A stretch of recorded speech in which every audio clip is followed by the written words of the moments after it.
हाँ तो तुम लोग आ जाएगा कहना ना ये क्या करते लोग तू क्या कि साहब बहुत गरीब घर हैं बहुत गरीब घर के लड़के हैं। हाँ तू क्या करते लोग पेड़ क्या पेड़ काटते तो बहुत गरीब घर के लड़के हैं घर चूल्हा जला करती हैं वो साधन में ऐसे सोचने ऐसे घर की लकड़ियाँ काट दी ताकि पता बना प्राकृतिक चीज़ है कानूनी जुर्म बटे इस तरह काटे के कल हाँ अरे फोन लगा तो पुलिस के तरफ पकड़ाएं ना ना साहब हमारा पुलिस के मत पकड़ाएं साहब हम बहुत गरीब घर का हम पुलिस में चल जाए जेल में चल जाए तो हमारा घर चूल्हा चौकी बंद ठप हो जाए सब पहले मर जाए से बाल बच्चा हम ये घर करे चलो चलो फोन लगा के हाँ तो सिनेमा समझ लो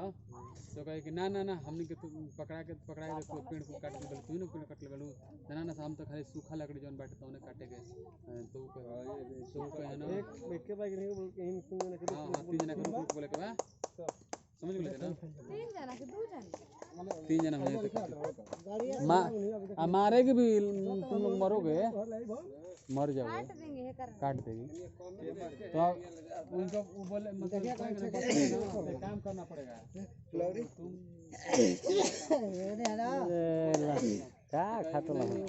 मैंने चोख बता हुआ ऐसा कि मैं लगा लेते हैं पर लगाई चलते हो कटाई एगो कटाकले मर इधर हल्ला कर दो चालू तो दूसरा पर डरा सीध दे देंगे हम लोग दे देंगे इसको मार देना ऐसे टकला बताइए बताएगा बड़ा जी कहां सब छुआ तो टकला जा जा लगा तो बल राजस्थानी चल के राजस्थान में लिया 2 महीना के जाते ना नावनगर खातिर उनको के माना कइनी जनुआ के बड़ी समझैनी कि हटा बेचैनी दादा